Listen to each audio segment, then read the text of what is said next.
మీ ఏం IT AI job అయితే join next it challenge. Job తెచ్చుకోండి, 5 లక్షలు తీసుకోండి.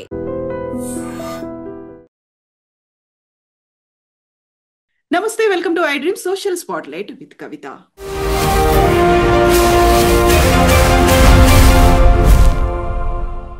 ఉపరాష్ట్రపతి ఎన్నిక అనివార్యమైంది. అయితే అనుకోకుండా ఇంకొక చర్చ కూడా మొదలైంది జస్టిస్ సుదర్శన్ రెడ్డి ఇచ్చినటువంటి తీర్పు మీద.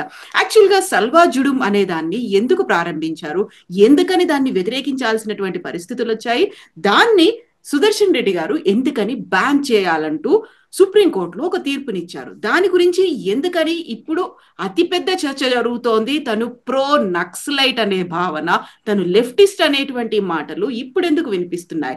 మనతో పాటుగా ఉన్నారు సిబిఐ మాజీ జేడీ లక్ష్మీనారాయణ గారు. సార్ నమస్కారం. సార్ నమస్తే కవిత గారు. సార్, సల్వా జుడుం అనేది అక్కడున్నటువంటి ఎవరైతే స్థానికంగా ఉన్న గిరిజనులు ఉన్నారో వాళ్ళని ఆయుధాలు ఇచ్చి వాళ్ళని రిక్రూట్ చేసుకొని నక్సల్స్ కి వ్యతిరేకంగా పనిచేయించడం, అలా నక్సల్స్ ని అనగదొక్కాలి, లేకుంటే అణచివేయాలి, నిర్మూలించాలి అనేటువంటి ఒక లక్ష్యం. బట్ వాళ్లే యాంటీగా వర్క్ చేస్తున్నారు కాబట్టే, అమాయకుల్ని బలి తీసుకుంటున్నారు కాబట్టే బ్యాన్ చేయాల్సినటువంటి పరిస్థితులు వచ్చాయి అనేది. సో ఇందులో కూడా 2 రకాల వాదనలు వినిపిస్తున్నాయి సార్. వాట్ ఎగ్జాక్ట్లీ సల్వా జుడుం సార్? ఎందుకని ఏర్పాటు చేశారు? వాళ్ళు చేసిన పనులు ఏంటి సార్? యాక్చువల్గా మీరు అన్నట్టు జస్టిస్ సుదర్శన్ రెడ్డి గారు, జస్టిస్ ఎస్ఎస్ నిజర్ గారు జూలై 5, 2011 ఈ జడ్జిమెంట్ అన్నది సుప్రీంకోర్టులో ఇవ్వడం జరిగింది. ఇది 2007లో ఒక రిట్ పిటిషన్ దాఖలు చేశారు. ఆ రిట్ పిటిషన్ లో దాఖలు చేసిన వారు ఎవరంటే నళిని సుందర్ గారు అని, వారు ఢిల్లీ స్కూల్ ఆఫ్ ఎకనామిక్స్ లో సోషియాలజీ డిపార్ట్మెంట్ లో పనిచేసేవారు. ఆ తర్వాత రెండవ వ్యక్తి వచ్చేసి రామచంద్ర గుహా గారు, అంటే ఫేమస్ హిస్టోరియన్ రామచంద్ర గుహా గారు. మూడవ వ్యక్తి ఈఏఎస్ శర్మ గారు, అంటే మన విశాఖపట్నంలో ఉంటారు, వారి X secretary government of India. వీరు ముగ్గురు కలిసి ఈ రిట్ పిటిషన్ ను దాఖలు చేయడం జరిగింది. ఇందులో వాళ్ళు ప్రధానంగా లేవనెత్తిన 3 అంశాలు ఉన్నాయి. వాళ్ళు లేవనెత్తిన మొదటి అంశం ఏంటంటే, ఛత్తీస్గఢ్ రాష్ట్రంలో స్కూల్స్ మరియు కాలేజెస్, హాస్పిటల్స్ ఏవైతే ఉన్నాయో వాటన్నిటినీ కూడా సెక్యూరిటీ ఫోర్సెస్ అన్న వాళ్ళు ఆక్యుపై చేసుకున్నారు. దానివల్ల అక్కడ విద్య సరిగా అందడం లేదు అన్నది ఒకటి. రెండవది వచ్చేసి, అక్కడ లోకల్స్ ని స్పెషల్ పోలీస్ ఆఫీసర్స్ గా అపాయింట్ చేసి, ఆ స్పెషల్ పోలీస్ ఆఫీసర్స్ కి సరిగా ట్రైనింగ్ వగైరా ఇవ్వకుండా వాళ్లకు వెపన్స్ ఇచ్చి వాళ్లను నక్సలైట్ కి అగేన్స్ట్ గా వీళ్ళని ఉపయోగిస్తున్నారు. కాబట్టి అది వాళ్ళు రేపు టార్గెట్స్ గా మారుతారు. ఇది సక్రమం కాదు. ఎందుకంటే రెగ్యులర్ పోలీస్ ఫోర్స్ ఏదైతే ట్రైన్డ్ పోలీస్ ఫోర్స్ ఉంటుంది, ఏ పోలీస్ ఫోర్స్ దగ్గర అయితే అత్యాధునిక వెపన్స్ ఉంటాయో అటువంటి వాళ్ళు నక్సలిజం ఎదుర్కోవాలి. కానీ ఈ అభం శుభయం ఎలుగని వారిని ఈ విధంగా స్పెషల్ పోలీస్ ఆఫీసర్గా అపాయింట్ చేసి వాళ్ళను ఉపయోగించడం అన్నది రాజ్యాంగ విరుద్ధం. దానితో పాటు స్వామి అగ్నివేష్ అని ఒక ఆయన అందులో ఇంకొక కంప్లైంట్ చేశారు. ఆయన ఏం చేశారంటే, సుమారుగా 3 గ్రామాలు, దంతెవాడ అనే జిల్లాలో 3 గ్రామాల్లో సుమారుగా 300 ఇంటిని నిప్పంటించేశారు. ఆ తర్వాత వచ్చేసి అక్కడ ఉన్న సెక్యూరిటీ ఫోర్సెస్ అక్కడ ఉన్న మహిళల మీద అత్యాచారాలు చేశారు, 3గురిని చంపేశారు. సో ఈ 3 విషయాల మీద ఈ రిట్ పిటిషన్ దాఖలై, అది 2007లో దాఖలైతే ఫైనల్ గా 2011లో ఈ జడ్జిమెంట్ ఇవ్వడం జరిగింది. ఇది ఈ తర్వాత ఈ సల్వా జుడుం అన్నది అందరూ ఇప్పుడు వాడుతున్నారు. యాక్చువల్గా సల్వా జుడుం అన్న పదం గోండీ భాషకు సంబంధించి మీరు చూసుకుంటే గడ్చిరోలి, తర్వాత ఛత్తీస్గఢ్ ఈ జిల్లాల్లో గోండీ భాష గోండీ మాడియా ఈ 2 భాషలు ఉపయోగిస్తారనమాట. యాక్చువల్గా నేను అక్కడ పనిచేశాను. మహారాష్ట్రలో గడ్చిరోలి జిల్లాలో 2.5 సంవత్సరాలు పనిచేశాను యాంటీ నక్సలైట్ ఆపరేషన్ లో, అక్కడ ఎస్పీ. సో ఆ పరిసర ప్రాంతాలు ఛత్తీస్గఢ్ కూడా మేము వెళ్లే వాళ్ళం. పక్కనే బస్తరు, బాలాఘాటు, రాజ్నంద్గావ్ ఈ జిల్లాలన్నీ ఇక్కడ, దంతెవాడ ఈ జిల్లాలన్నీ ఉండేవి అక్కడ. సో ఆ పరిస్థితులలో ఈ సల్వా జుడుం అంటే ఏంటంటే, వాళ్ళ భాషలో శాంతి యాత్ర అన్నది సల్వా జుడుం దానికి ఒక పర్యాయ పదం. అంటే ప్రభుత్వం ఏంటంటే అక్కడ శాంతిని ప్రస్తావించాలన్న ఉద్దేశంలో ఒక యాత్రను చేయాలి, ఒక మార్చ్ తీసుకువెళ్ళాలి. దానికోసం పోలీస్ ఫోర్స్ తో పాటు లోకల్ ప్రజలు కూడా ఉండాలి అన్నది వాళ్ళ అభిప్రాయం. దానితో వాళ్ళు లోకల్స్ ని స్పెషల్ పోలీస్ ఆఫీసర్స్ గా అపాయింట్ చేయడం మొదలుపెట్టారు. ఇది అక్కడ ఉన్న సల్వా జుడుం అన్న పదం. ఈ మొత్తాన్ని అర్థం చేసుకోవాలంటే ఒక్కసారి భారతదేశంలో Naxalwadi movement, Naxalbari movement, naxalite movement ఎలా మొదలైందన్నది కూడా ఒక 2 నిమిషాలు మాట్లాడుకోవాల్సిన అవసరం. సార్. మీరు యాక్చువల్గా చూస్తే 1967లో పశ్చిమ బెంగాల్లో నక్సల్బరీ అనే గ్రామంలో మొట్టమొదటిసారిగా భూస్వాముల మీద ఈ కార్మికులు ఎవరైతే ఉన్నారో, ఆ భూమిలో పనిచేసే వాళ్ళు ఎవరైతే ఉన్నారో, లేబర్ ఎవరైతే ఉన్నారో వాళ్ళు తిరుగుబాటు చేశారు. ఆ రైతుల తిరుగుబాటు అన్నది మొట్టమొదటిసారిగా నక్సల్బరీ గ్రామంలో, అందులో ముఖ్యంగా చారు మధుందర్, కాను సన్యాలు, జంగల్ సంతాలని ఈ ముగ్గురు కూడా దానికి నేతృత్వం వహించారు. అందుకనే నక్సల్బరీ గ్రామంలో మొదలైంది కాబట్టి దీనికి నక్సలిజం అన్న పేరు వచ్చింది.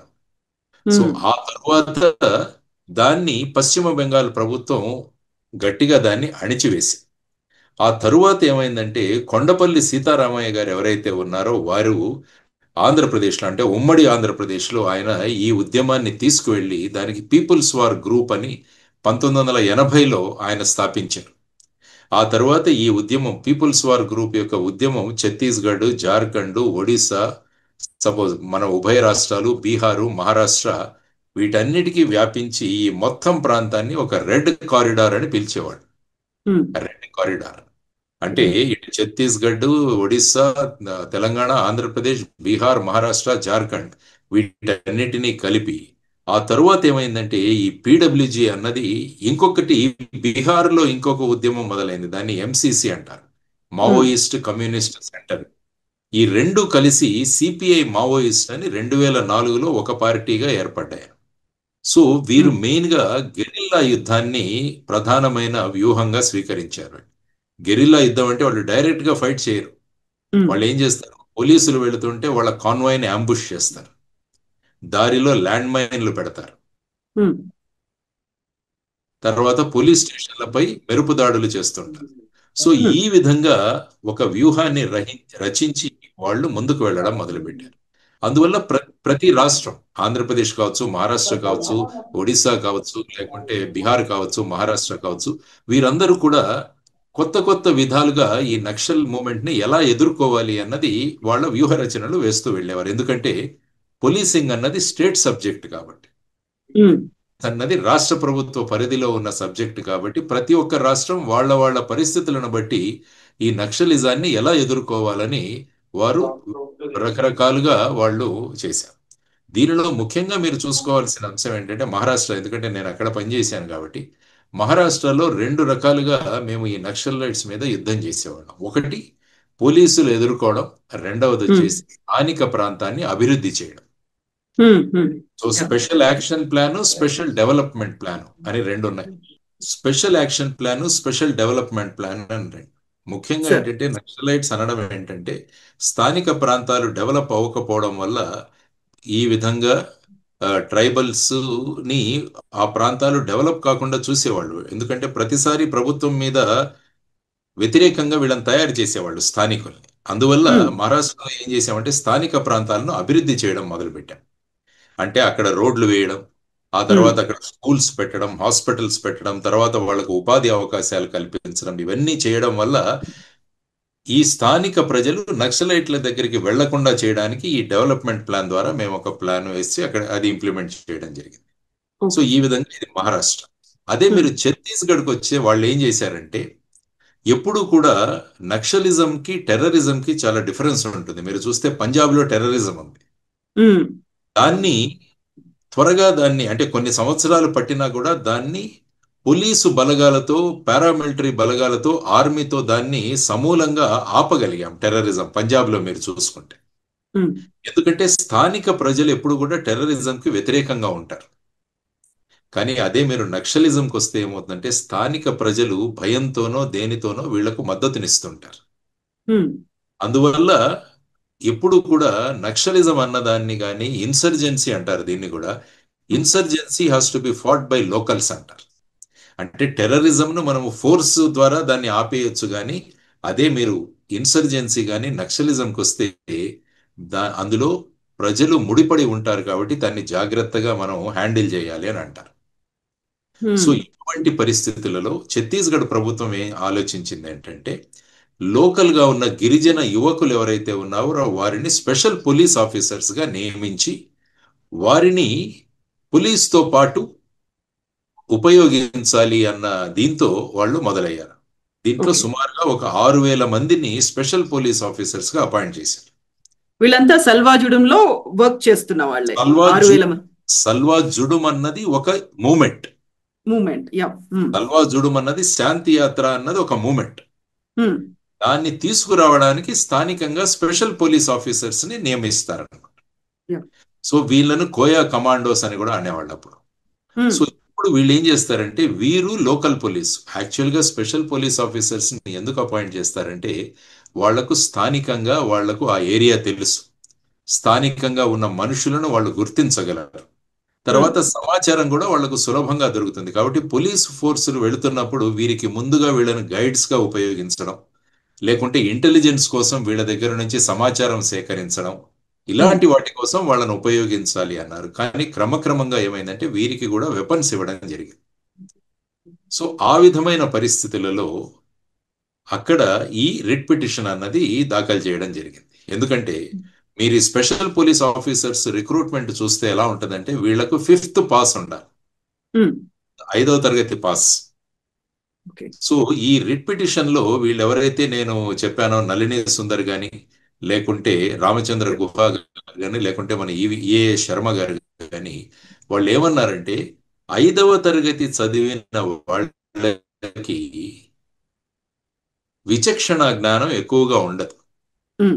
ఎందుకంటే వీళ్ళకి ఇచ్చిన వెపన్స్ ఎందుకు ఇచ్చామని ఛత్తీస్గఢ్ గవర్నమెంట్ చెప్పిందంటే సెల్ఫ్ డిఫెన్స్ కోసం అని చెప్పారు. సెల్ఫ్ అంటే ఆత్మ సంరక్షణ కోసం ఇచ్చారు. కానీ ఒక 5వ తరగతి చదువుకున్న వ్యక్తి ఆత్మ సంరక్షణ ఏంటి, తర్వాత ఈ వెపన్స్ ను ఉపయోగించడం ఏంటి, దాంట్లో విచక్షణ లేకపోవడం వల్ల తను సరిగా ఉపయోగించలేకుండా ఈ వెపన్స్ ని స్థానిక ప్రజల్లో తమ కక్షలు తీర్చుకోవడానికి కానీ ఉపయోగించవచ్చు అన్నది వారు తీసుకున్న ఒక అబ్జెక్షన్. రెండవది వచ్చేసి ఏంటంటే ఈ స్పెషల్ పోలీస్ ఆఫీసర్స్ చాలా మంది వాళ్ళ కుటుంబాలలో నక్సలైట్స్ ద్వారా చంపబడిన ఉన్న కుటుంబాల నుంచి చాలా మందిని సెలెక్ట్ చేసుకున్నారు. అంతా బాధితులే వాళ్ళు. బాధితులు అంటే యాక్చువల్గా మీరు చూస్తే 2004 నుంచి 2011 వరకు సుమారుగా ఛత్తీస్గఢ్ లో 2,300 అటాక్స్ జరిగాయి నక్సలైట్స్ ద్వారా. దానిలో సుమారుగా 540 మంది పోలీస్ ఆఫీసర్లు, తర్వాత ఈ స్పెషల్ పోలీస్ ఆఫీసర్స్ సుమారుగా ఒక 173 మంది, ఆ తర్వాత స్థానిక ప్రజలకు సుమారుగా 1050 మంది చనిపోయారు. ఈ స్పెషల్ పోలీస్ ఆఫీసర్స్ లో జనరల్ గా చాలా మందిని బాధితులు మీరు అన్నట్టు వాళ్లలో సెలెక్ట్ చేశారు. అందువల్ల ఈ స్పెషల్ పోలీస్ ఆఫీసర్స్ మనస్సులో ఒక ప్రతీకారం తీర్చుకునే ఒక తత్వం ఉంటుంది. అంటే మా కుటుంబంలో ఒకరిని చంపేశారు కాబట్టి ఇది ఆత్మరక్షణకు కాకుండా వాళ్ళు కూడా వెళ్ళి ఈ విధంగా వాళ్ళని హ్యూమన్ రైట్స్ ను వ్యతిరేకిస్తూ చంపే అవకాశం ఉంది అన్నది వాళ్ళు చెప్పింది. సో తర్వాత ఏంటంటే ఈ ఇన్సిడెంట్స్ వల్ల వాళ్ళు డీహ్యూమనైజ్ అయిపోయి ఉంటారు. అంటే వాళ్ళ కళ్ళ ముందే వాళ్ళ నాన్నను చంపడము, లేకుంటే వాళ్ళ బంధువుల్ని చంపడం జరగకుండా వాళ్ళ ఒక మనిషిగా ప్రవర్తించే తత్వాన్ని వీళ్ళు కోల్పోతారు. కాబట్టి ఇటువంటి వాళ్లకు మనం రైఫిల్స్ ఇస్తే వాళ్ళు దాన్ని ఎలా ఉపయోగిస్తారు అన్నది వీళ్ళన్నది. తర్వాత వీళ్ళు అనడం ఏంటంటే సాధారణంగా నక్సలైట్లు పోలీసు ఇన్ఫార్మెంట్స్ పేరుతో చాలా మందిని చంపేస్తుంటారు. కానీ ఇప్పుడు వీళ్ళని స్పెషల్ పోలీస్ ఆఫీసర్స్ గా మీరు అపాయింట్ చేయడం వల్ల వీళ్ళ ఐడెంటిఫికేషన్ ఇంకా పెరుగుతుంది. దానివల్ల నక్సలైట్ల ద్వారా వీళ్ళు చంపబడే ఛాన్సెస్ కూడా ఎక్కువ అవుతాయి అన్నది వీళ్ళు ఇచ్చిన 4-5 పాయింట్స్. ఈ పాయింట్స్ ద్వారా ఈ ఫోర్స్ ఏదైతే ఉందో అది ఆన్ పార్ విత్ పోలీస్ కాదు. అందువల్ల వీళ్ళ మీదే ఎక్కువ చర్యలు అయ్యే అవకాశం ఉంటుంది, వీళ్లే టార్గెట్స్ గా మారుతారు. కాబట్టి వీళ్లను ఈ ఎస్పీఓస్ గా నియమించడం అన్నదాన్ని మీరు ఆపాలి అని రిట్ పిటిషన్ లో వాళ్ళు కోరడం జరిగింది. అప్పుడు ఏం చేసిందంటే సుప్రీంకోర్టు నేను చెప్పినట్టు 2011లో 2 జడ్జిలు మన సుదర్శన్ రెడ్డి గారు తర్వాత ఎస్ఎస్ నిజర్ గారు ఇచ్చిన ఆర్డర్లో వాళ్ళు ఏమన్నారంటే ఎస్పీఓల వినియోగాన్ని వెంటనే నిలిపివేయాలి. అంటే ఎస్పీఓలను నక్సల్ వ్యతిరేక చర్యల్లో మీరు వినియోగించకూడదు అని చెప్పారు. తరువాత కేంద్ర ప్రభుత్వం అన్నది ఈ ఎస్పీఓల నియామకంలో వాళ్ళు ఎటువంటి నిధులు కూడా వాళ్ళకి ఇవ్వకూడదు అని చెప్పారు. ఎందుకంటే ఎస్పీఓలకి ఐ థింక్ 3,000-5,000 రూపాయలు ఇచ్చేవాళ్ళం. దానిలో 80% కేంద్ర ప్రభుత్వం భరిస్తే 20% రాష్ట్ర ప్రభుత్వం భరించాలి. దానివల్ల ఈ జడ్జిమెంట్ వచ్చిన తర్వాత కేంద్ర ప్రభుత్వం వాళ్ళ నిధులు వీళ్ళకి ఇవ్వకూడదు అని చెప్పింది. తర్వాత ఈ ఎస్పీఓలకు ఇచ్చిన గన్లు కానీ, రైఫిల్స్ కానీ, రాకెట్ లాంచర్స్ కానీ, ఇవి అన్ని తర్వాత మిగతా ఏదైనా ఎక్విప్మెంట్ ఉంటే వాటన్నింటినీ కూడా రాష్ట్ర ప్రభుత్వం వెంటనే వెనక్కి తీసుకోవాలి. తర్వాత ఎవరైతే మాజీ ఎస్పీఓలుగా పనిచేశారో వాళ్లకు భద్రత కల్పించాలని కూడా చెప్పింది, ఎందుకంటే వీళ్ళు టార్గెట్స్ అవుతారు. సో ఈ విధంగా తరువాత సల్వాజూడం, కోయా కమాండర్ లాంటి ఎట్టి పరిస్థితుల్లో కూడా ఇవి నడవకుండా చర్యలు తీసుకోవాలి అని చెప్పి కూడా ఈ జడ్జిమెంట్ చెప్పింది. సల్వాజూడం అన్నదాన్ని నడవకూడదు, దీన్ని ఆపేయాలి అని. తరువాత ఈ సల్వాజూడంలో వారు ఉన్నవాళ్ళు చేసిన నేరాలపై మీరు ఎఫ్ఐఆర్లు నమోదులు చేయాలి, న్యాయపరమైన చర్యలు తీసుకోవాలి. అందువల్ల ఛత్తీస్గఢ్ పోలీస్ చట్టంలో ఉన్న పోలీసు విధులు ఏవైతే ఉన్నాయో అది తప్ప మిగతా ఈ యాంటీ నక్సలైట్ యాక్టివిటీస్ కోసం వీళ్లను ఉపయోగించడం రాజ్యాంగ విరుద్ధమని కూడా వాళ్ళకి చెప్పింది. సో ఈ విధమైన పరిస్థితులలో తర్వాత ఆఫ్ కోర్స్ స్వామి అగ్నివేష్ ఇచ్చిన కంప్లైంట్ తో సిబిఐ ఇన్వెస్టిగేట్ చేయమని సుప్రీంకోర్టు చెప్పింది. సో ఇటువంటి పరిస్థితులలో అక్కడున్న ఈ స్పెషల్ పోలీస్ ఆఫీసర్స్ ని వెంటనే నిలుపు చేయడం జరిగింది. ఆ తర్వాత సల్వా జుడుమ్ అన్న మూమెంట్ ఏదైతే ఉందో దాన్ని కూడా ఆపివేయడం జరిగింది. తర్వాత వీళ్ళకి ఇచ్చిన వెపన్స్ అన్ని కూడా వెనక్కి తీసుకోవడం జరిగింది. వీరందరికీ కూడా ప్రొటెక్షన్ ఇవ్వాలని కూడా సుప్రీంకోర్టు చెప్పడం జరిగింది. ఇది బేసిక్ గా 2011 సంవత్సరంలో ఈ ఇద్దరు న్యాయమూర్తులు ఇచ్చిన జడ్జిమెంట్.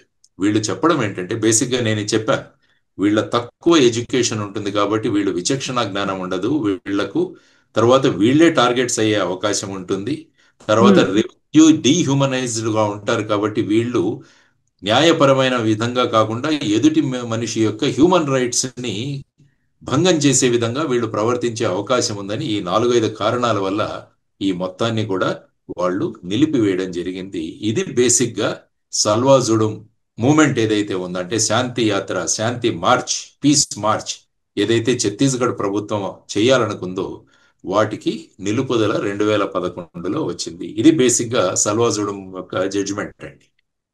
సార్, అయితే ఇప్పుడు సల్వాజుడుం ని దాని మీద జడ్జిమెంట్ వచ్చింది, దాన్ని రద్దు చేయాలి, నిషేధించాలి అన్న తర్వాతేనా లీడర్ మహేంద్ర కర్మతో పాటుగా మిగతా వాళ్ళను కూడా అటాక్ చేసి చంపింది? అక్కడ ఆల్మోస్ట్ ఒక 20 మంది వరకు చనిపోయారు అదే అటాక్ లో అనేది ఈ అట్రాసిటీస్ కి వ్యతిరేకంగానే. అంటే ఏమైందంటే వన్స్ ఎస్పీఓల దగ్గర నుంచి వెపన్స్ తర్వాత వాళ్ళని విత్డ్రా చేసి ఎస్పీఓని ఆపేశారో అప్పుడు ఏమైందంటే వాళ్ళు ఈజీగా టార్గెట్స్ అవ్వగలరు. సో అటువంటి పార్శ్వభూమిలో ఈ విధమైన యాక్షన్స్ జరిగాయి. ఎందుకంటే నక్సలైట్స్ ఈ విధంగా వాళ్ళు ఎప్పుడు ఈవెన్ స్మాల్ ఇన్ఫర్మెంట్స్ అన్న పేరుతోనే చాలా మందిని చంపుతుంటారు. ఇప్పుడు వీళ్ళు ఇంతకు ముందు ఎస్పీఓస్ గా పనిచేసి చాలా దుశ్చర్యలకు పాల్పడ్డారు, మమ్మల్ని మాకు కష్టపెట్టారు అన్న దీంట్లో వాళ్లను చంపడం జరిగింది. సో ఈ విధమైన పరిస్థితులలో అక్కడ నక్సలైట్ మూమెంట్ ఏదైతే, ఎందుకంటే ఈ సందర్భంగా అమిత్ షా గారు మాట్లాడారు, అంటే ఈ జడ్జిమెంట్ కనుక రాకుంటే సుమారుగా 2020 సంవత్సరానికి మొత్తం నక్సలిజం అన్నది దేశంలో మనం ఆపేసి ఉండవచ్చు అన్నది వారు ఇచ్చిన కామెంట్ అందులో.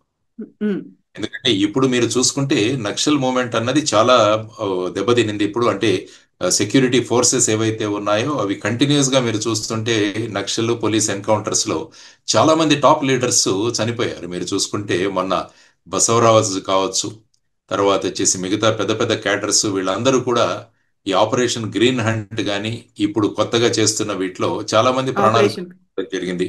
ఆపరేషన్ కగార్ కూడా, ఆపరేషన్ కగార్, తర్వాత వచ్చేసి ఆపరేషన్ గ్రీన్ హంట్ అని ఇంతకు ముందు జరిగింది. సో వీటన్నిటి ద్వారా వీరిని కట్టుదిట్టం చేశారు. ఇంకా ఓన్లీ 6 జిల్లాల్లో మాత్రమే ఈ నక్సల్ మూవ్మెంట్ ఉందన్నది ప్రస్తుతం ఫిగర్స్. ఇంతకుముందు సుమారుగా 167 జిల్లాల్లో ఉన్న ఈ నక్సల్ మూవ్మెంట్ ఇప్పుడు 6 జిల్లాలకు మాత్రమే పరిమితమైంది అన్నది ఇప్పుడు చెప్పడం.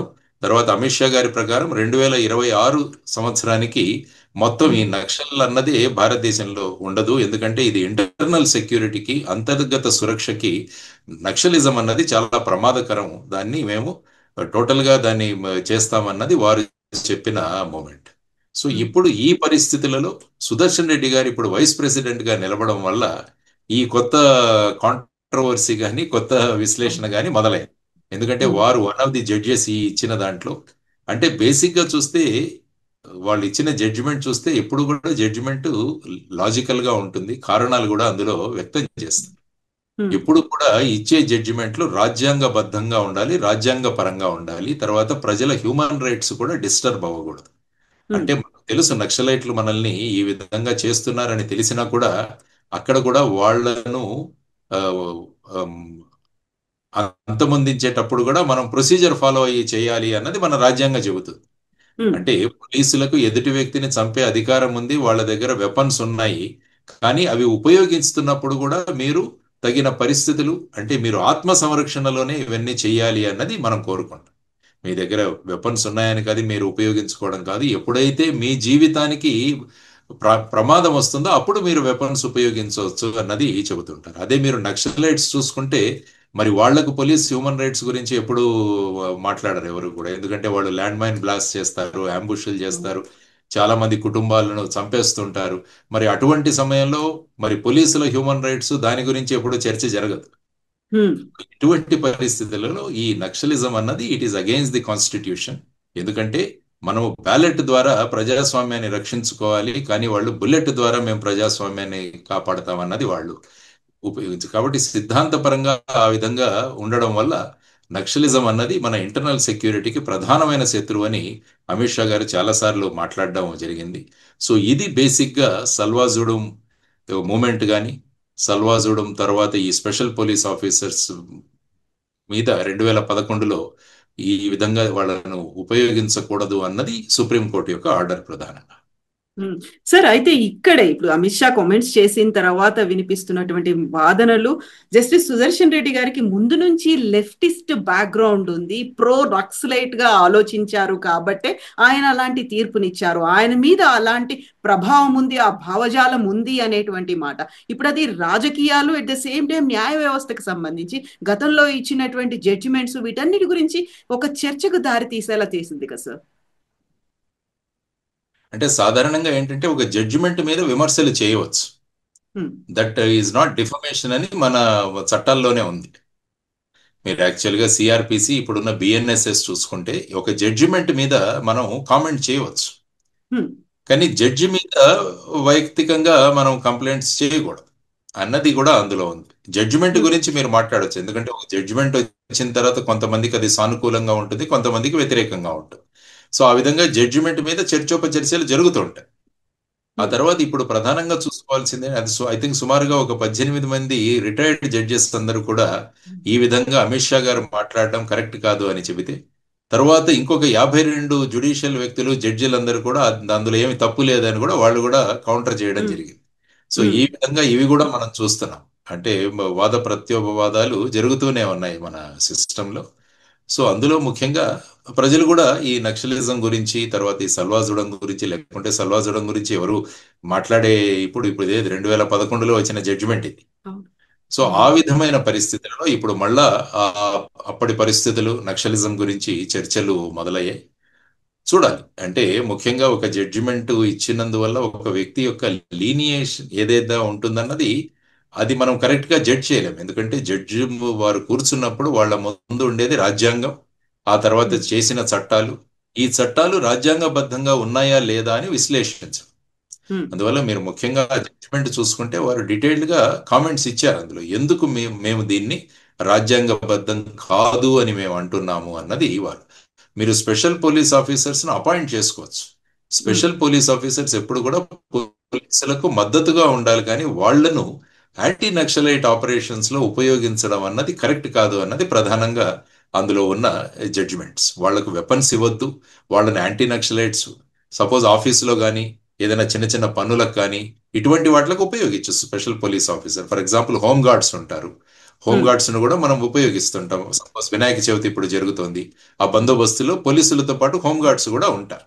అదేవిధంగా స్పెషల్ పోలీస్ ఆఫీసర్స్ కూడా ఆ విధంగా మీరు ఉపయోగించవచ్చు. కానీ నక్సలిజం అన్నదాన్ని ఎదుర్కోవాలంటే మనకు వెల్ ట్రైన్డ్ పోలీస్ ఫోర్స్ కావాలి, ఆ తర్వాత వాళ్ళ ఎడ్యుకేషన్ క్వాలిఫికేషన్ కూడా ఉండాలి, వాళ్ళు పరిస్థితులను సమీక్షించగలిగే శక్తి వాళ్ళలో ఉండాలి అన్నది ప్రధానంగా వాళ్ళు ఇచ్చిన కోరిక. తర్వాత వాళ్ళని ఈ విధంగా ఎస్పీఓలుగా పెట్టడం వల్ల రేపు ఏదైనా వాళ్ళు ఇంకా టార్గెట్స్ ఎక్కువయ్యే అవకాశం ఉంది అన్నది వాళ్ళు సూచించిన ప్రధానమైన కారణాలు ఈ విధమైన నిర్ణయం తీసుకోవడానికి అన్నది జడ్జిమెంట్ కాపీ చదివితే మనకు తెలుస్తుంది.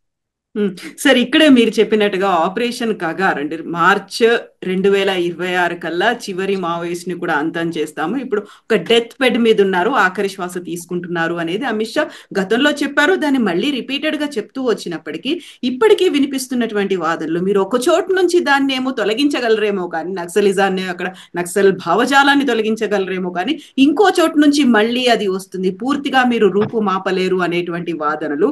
అలాగే ఆపరేషన్ కగారుతో ఎందుకు అంతలా అంతమందిని మట్టు పెడుతున్నారు, వాళ్ళు శాంతి చర్చలకు వస్తామంటున్నారు కదా, మీరెందుకు యాక్సెప్ట్ చేయట్లేదు అనేటువంటి వాదనలు, అభిప్రాయాలు కూడా వినిపిస్తున్నాయి కదా సార్ ఇప్పుడు.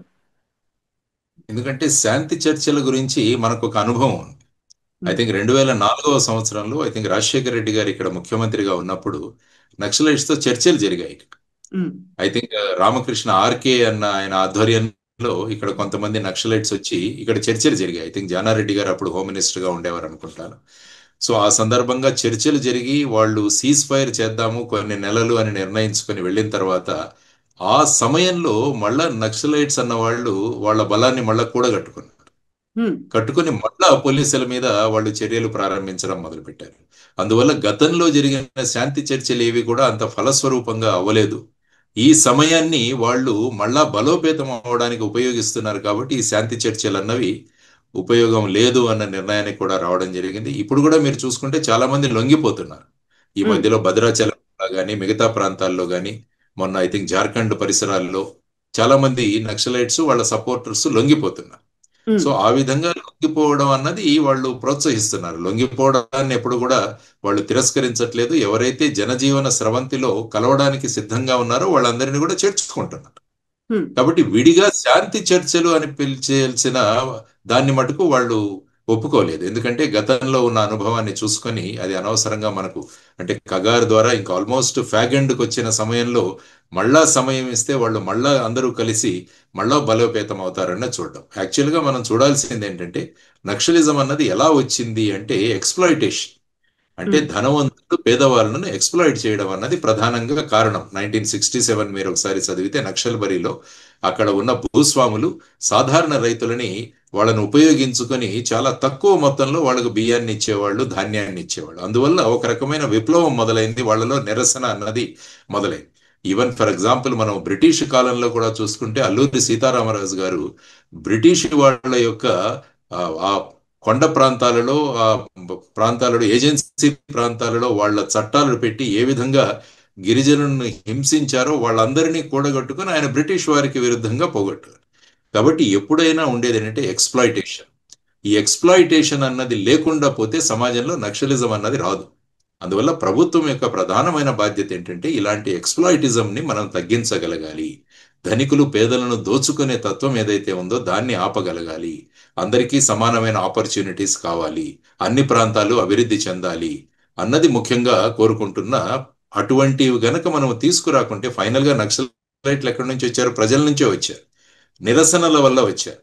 ఆ నిరసనలు అన్నవి ఎందుకు వస్తున్నాయన్నది మనం అనలైజ్ చేయగలిగితే అభివృద్ధి లేకపోవడం వల్ల, ఆపర్చునిటీస్ లేకపోవడం వల్ల ఒక రకమైన నిరాశలో ఉన్న వాళ్ళు ఏమవుతుందంటే ఇప్పుడు మనం స్కూల్స్ కాలేజెస్ పెట్టి అందరినీ మనం విద్యావంతులుగా చేస్తున్నాం, కానీ వాళ్లకు సరి అయిన ఉపాధి లేకుంటే ఏమవుతుందంటే వాళ్ళలో ఒక రకమైన విప్లవాత్మకమైన భావాలు వస్తాయి. సో అప్పుడు ఏమవుతుందంటే వాళ్ళందరూ కూడా ఈ విధమైన మార్గంలో వెళ్ళే అవకాశం ఉంటుంది.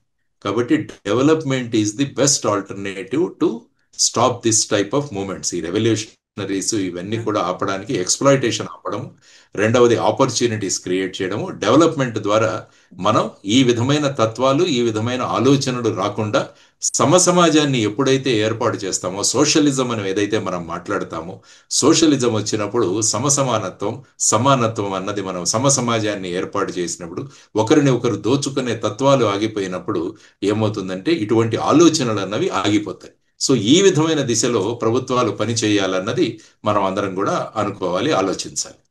సో ఇదే పని, ఇదే ప్రయోగం 20 ఏళ్ల క్రితమే చేశారు అప్పుడు మహారాష్ట్రలో ఉన్నప్పుడు. అందుకనే మహారాష్ట్రలో బాగా అక్కడ కంట్రోల్ చేయగలిగాం. Special action plan, special development plan. యాక్చువల్గా ఎలా ఉన్నదంటే నేను ఒక ఉదాహరణ చెబుతాను. మేము పోలీస్ పెట్రోలింగ్కి వెళ్ళేవాళ్ళం. వెళుతుంటే బోర్వెల్స్ వేశారు అంతకుముందు ప్రభుత్వం. ఆ బోర్వెల్స్ పనిచేసేవి కావు.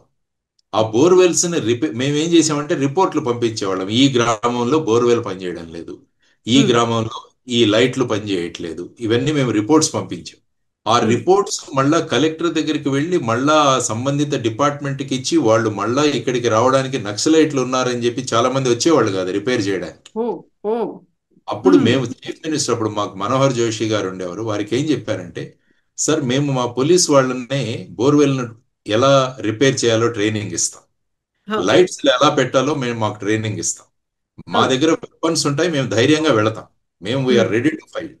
కాబట్టి వెళ్ళి అక్కడ బోర్వెల్ కూడా మేమే రిపేర్ చేస్తాం, లైట్స్ ఏమన్నా ఉంటే మేము పెడతామా. సో ఈ విధమైన బాధ్యతలు మాకు ఇస్తే బాగుంటుంది కదా అని వారు ఒప్పుకున్నారు.